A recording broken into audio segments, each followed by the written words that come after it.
Hi guys, welcome back for today's food vlogging. Ito, nagluluto ako ng tom yum guys.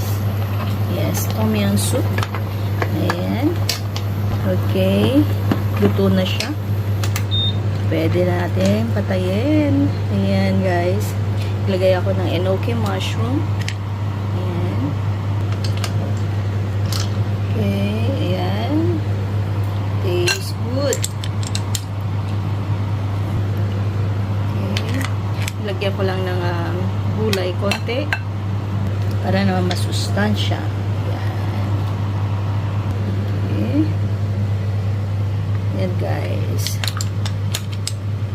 Higop tayo ng sabaw. Ito. Yan. Okay na. Pwede na kainin.